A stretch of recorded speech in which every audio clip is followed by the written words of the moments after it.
Olá a você que me assiste. Retomamos aqui o nosso terceiro encontro virtual, né, sobre procedimento comum do Código de Processo Civil de 2015, dando essa ênfase aqui, sobretudo a parte postulatória, a fase postulatória do procedimento comum, né.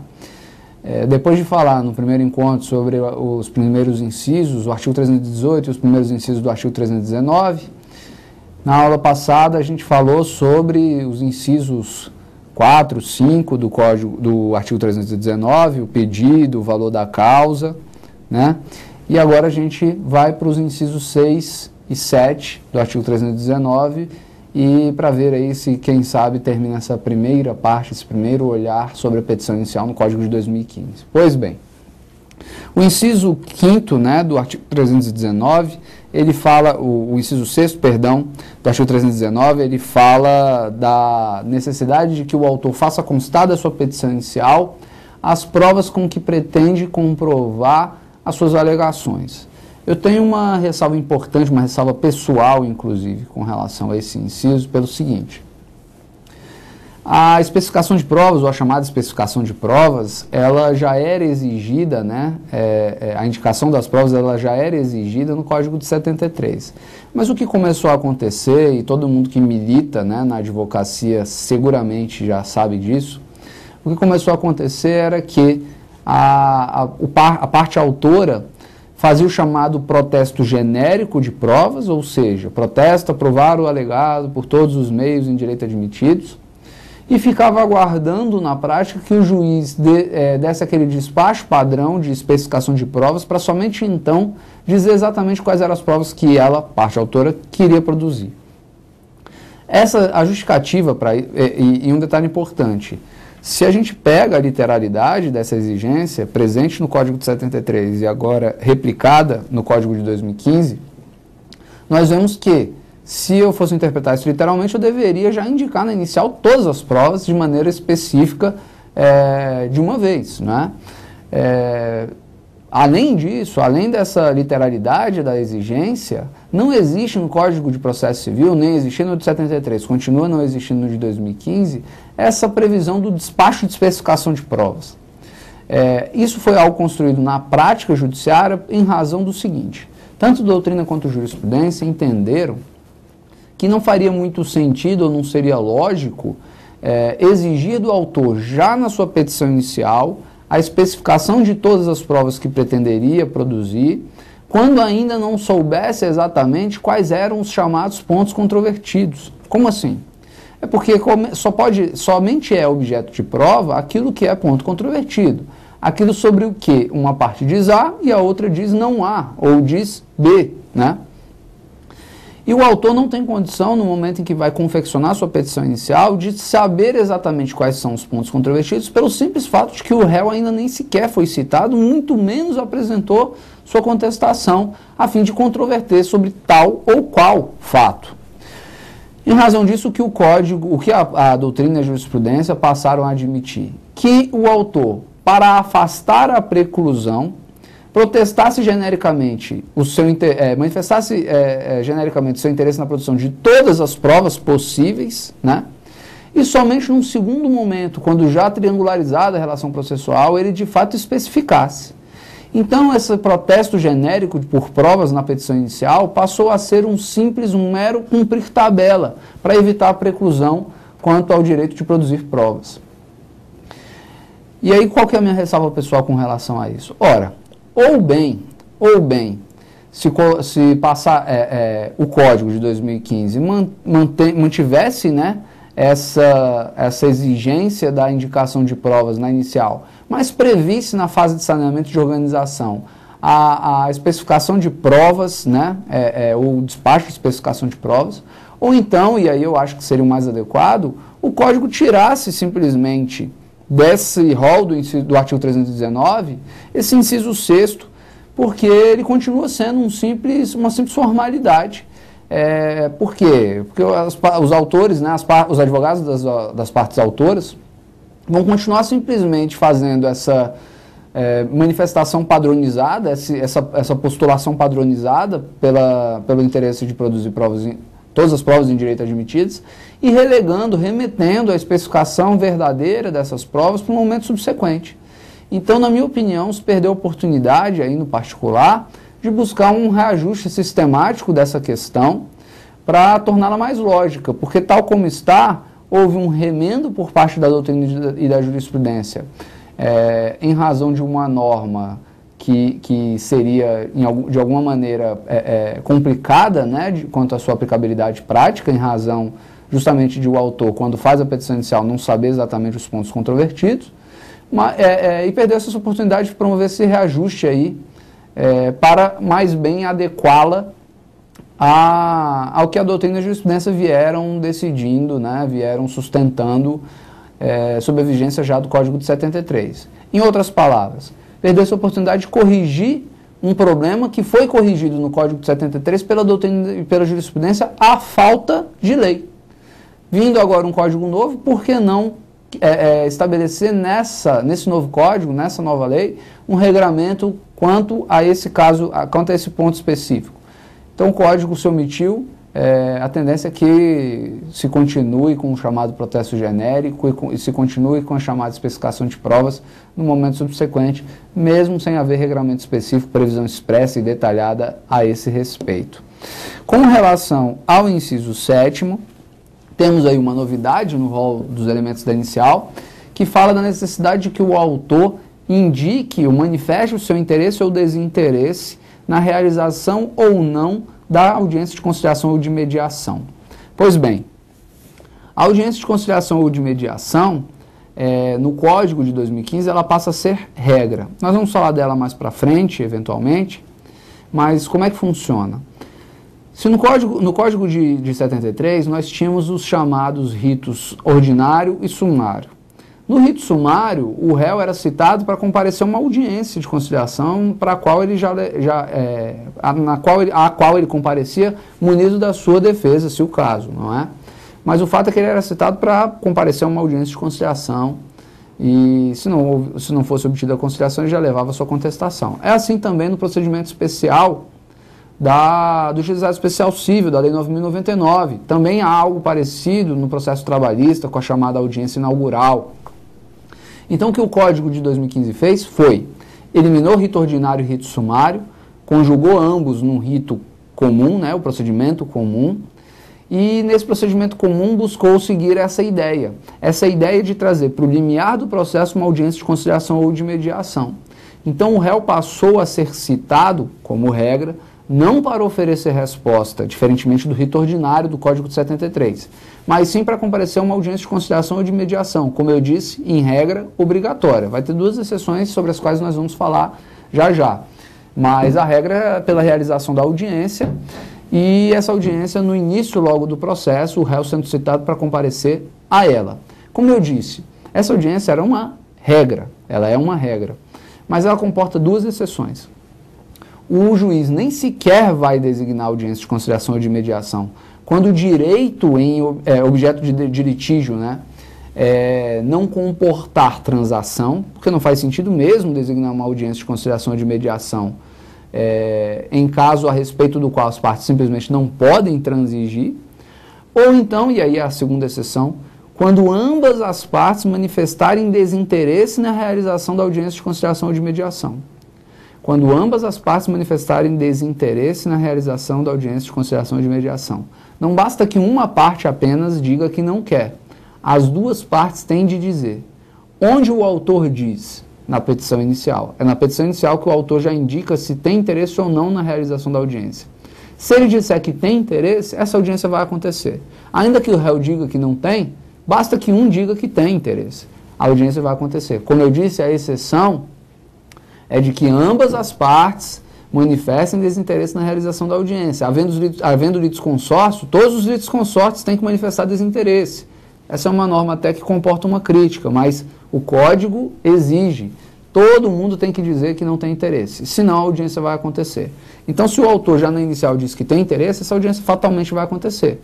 Se ele diz, porém, que não tem interesse, o réu vai ter até 10 dias antes da data designada da audiência para atravessar a simples petição manifestando seu desinteresse. Se o autor disse na inicial que não tem interesse, o réu vem até 10 dias antes da data designada e diz, por simples petição, que também não tem interesse, aquela audiência que havia sido designada será cancelada. Então, como passa a ser exceção a não realização da audiência, e como uma dessas exceções se dá quando ambas as partes manifestam desinteresse, e tendo em vista que quando o autor manifesta interesse ou desinteresse, ele o faz na inicial, surgiu a necessidade de que fosse introduzido no artigo 319 esse inciso 7º aqui, que traz como um novo elemento, né, como uma nova formalidade a ser observada pela petição inicial, a manifestação pelo autor acerca do seu interesse ou do seu desinteresse. Uma questão interessante que já tem sido objeto de debate na doutrina diz respeito ao fato de, e se o autor silenciar? E se o autor se omitir, não indicar na inicial, não observar o inciso 7º, para dizer se tem interesse ou desinteresse na audiência? Houve posicionamentos no passado no sentido de que deveria haver uma determinação de emenda inicial para que o autor manifestasse expressamente se tem interesse ou se não tem interesse, mas o fato objetivo é que hoje a doutrina majoritária se inclina, se voltou, né, para o sentido de que se o autor se omitir, se o autor deixar de informar interesse ou desinteresse na realização da audiência de conciliação ou de mediação na sua petição inicial, será tacitamente considerada a manifestação do seu interesse. Ou seja, silenciou, o entendimento é de que ele possui interesse. É esse o entendimento da doutrina majoritária, é para aí que a doutrina tem caminhado, ainda que no passado, como eu disse, tenha havido entendimentos em sentido diverso, aqui e acolá. Mas a doutrina majoritária hoje é no sentido de que silenciou o autor, deixou de observar o inciso 7º, o juiz vai reputar a existência do interesse e vai citar o réu para o comparecimento à audiência que ele tiver designado. Beleza, encerramos com isso, né, os incisos do artigo 319. Só vale a pena ainda a gente falar de um inciso que estava no Código de 73 e não está mais, né?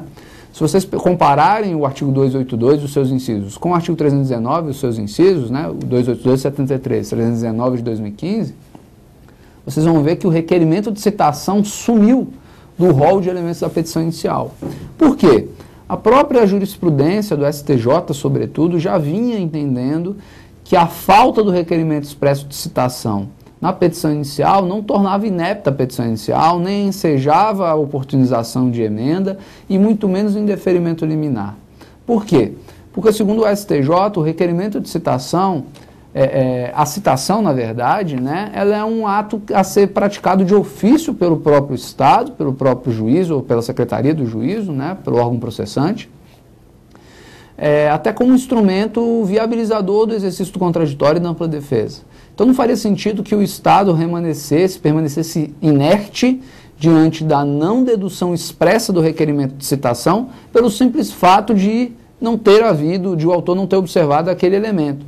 É dizer, não faria sentido eu me apegar a essa formalidade processual para impedir o processo de prosseguir, tendo em vista que aquela providência específica, consistente na citação, a fim de assegurar o contraditório para a defesa do réu, é uma providência lógica, natural, até mesmo oficiosa, obrigatória por parte do Estado, não é?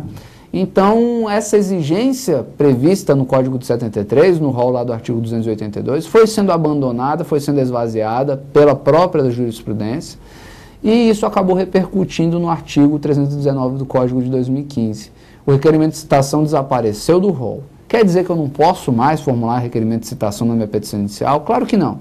Eu só estou dizendo que o Código não exige mais. Mas pela prática judiciária, muitos advogados que estão acostumados a fazer isso, já têm lá seus modelos de petição inicial prontos, não querem abandonar esse requerimento, eles não estão impedidos. Só não é mais uma exigência feita expressamente pelo Código. Aqui e acolá, o Código ainda faz menção ao requerimento de citação. Denunciação da lide, quando promovida pelo autor, pelo réu, enfim, em algumas hipóteses esparsas, o Código ainda fala em requerimento de citação. Mas o fato objetivo é que isso não é mais uma exigência que se faça no rol do artigo 319, tal qual existia no Código de 73, artigo 282. Não é mais exigido, mas não é proibido, certo? Beleza. Com relação ao artigo 320, e aí a gente já abandonou, né, o artigo 319, com relação ao artigo 320, o Código de 2015 ele mantém a norma antes presente no artigo 283 do CPC de 73, no sentido de que a parte autora deve instruir a sua petição inicial com todos os documentos indispensáveis à propositura da demanda. Apesar de, como eu disse, isso não ser propriamente uma novidade, né, não tem nada de novo aqui, é importante a gente aprofundar aqui o exame desse dispositivo apenas para esclarecer algumas questões. Pois bem, o que são documentos indispensáveis à propositura da demanda? O que vem a ser isso? Os chamados documentos indispensáveis à propositura da demanda são aqueles documentos importantes para o básico, para a compreensão do básico daquilo que é narrado, para a compreensão do básico com relação à relação jurídica de direito material que é levada à apreciação judicial por força do exercício do direito de ação. O que eu estou querendo dizer? Imaginemos um pedido de divórcio sem que se faça colacionar a certidão de casamento, ou a pedido de abertura de inventário judicial sem que haja certidão de óbito, ou um pedido de resilição contratual sem que haja a cópia do contrato acompanhando a petição inicial.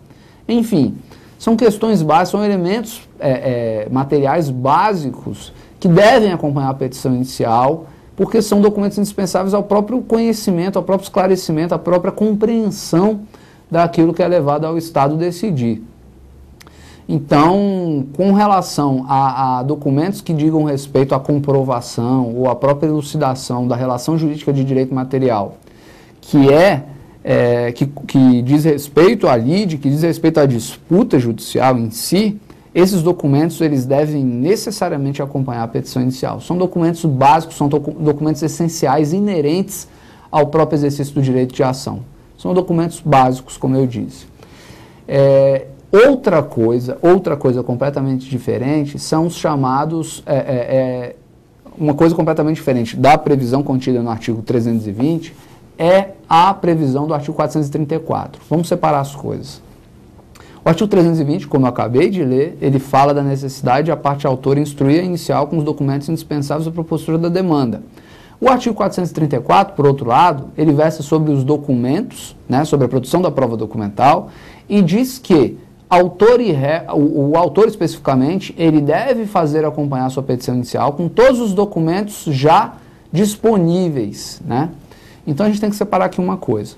Uma coisa é a imposição feita pelo artigo 320, no sentido de que a parte autora deva necessariamente juntar à sua inicial todos os documentos indispensáveis à propositura da demanda. Outra coisa é a previsão do artigo 434, que diz que, além dos indispensáveis, o autor deve juntar à inicial todos os documentos já disponíveis, com os quais ele pretenda utilizar para a comprovação das suas alegações. Por que é importante essa distinção? Por conta da consequência. A inobservância ou a não juntada dos chamados documentos indispensáveis à propositura da demanda ensejarão, em primeiro lugar, a oportunização de emenda pelo juiz para que o autor junte aqueles documentos indispensáveis que ele não juntou. Se o autor ainda assim ficar inerte, não juntar os documentos indispensáveis, ele invariavelmente, inevitavelmente, cairá na hipótese de indeferimento liminar da inicial. Então, a inobservância do artigo 320, é importante que isso fique claro, ela produzirá consequências um pouco mais graves, na medida em que, em primeiro lugar, oportunizando a emenda, e em segundo lugar, poderá redundar no indeferimento liminar da inicial. Então, o artigo 320, como eu disse, ele é mais importante, ele é mais forte, ele é mais gravoso, porque pode produzir consequências mais importantes, mais graves mesmo para a parte autora. O artigo 434, por outro lado, não pode jamais redundar, descambar para uma hipótese de indeferimento liminar da inicial. O que eu estou querendo dizer? Se o autor junta os documentos indispensáveis à propositura da demanda, mas deixa de juntar outros documentos que seriam importantes para ele se desincumbir do ônus da prova dos fatos constitutivos do seu direito, o máximo que acontecerá como consequência processual será a preclusão quanto à produção daquela prova documental não colacionada a tempo pela parte autora. Então vamos lá. Uma coisa são documentos indispensáveis à propositura da demanda. Outra coisa são os demais documentos que não indispensáveis à propositura da demanda, mas convenientes para a instrução probatória, importantes para que o autor se desincumba do ônus da prova que sobre ele recai. Então essa é a diferença importante. A inobservância do artigo 320 poderá, ao fim e ao cabo, desaguar no indeferimento liminar da inicial. A inobservância do artigo 434, por outro lado, não se tratando de documentos indispensáveis, redundará no máximo na preclusão quanto à produção de prova documental pré-existente pela parte autora. Indeferimento liminar, preclusão. Documentos indispensáveis, documentos convenientes para a instrução probatória, importantes para a instrução probatória. Então essa é uma distinção importante de se fazer aqui, na medida em que a gente analisa o artigo 320. Pois bem, com relação ao artigo, a gente encerra aqui essa parte inicial da petição inicial, né? E encerra também esse bloco, para não misturar assuntos. No bloco seguinte, a gente vai para o juízo de admissibilidade da petição inicial. Depois de ter estudado todos esses elementos, falado de alguns elementos que estão fora do artigo 319, a gente, em seguida, trata do chamado juízo de admissibilidade da petição inicial, que é justamente o juízo que será feito sobre se aquela petição se observou ou não todos esses elementos que a gente acabou de estudar. Eu volto em seguida, então, portanto, com o quarto bloco. Agradeço a atenção, muito obrigado.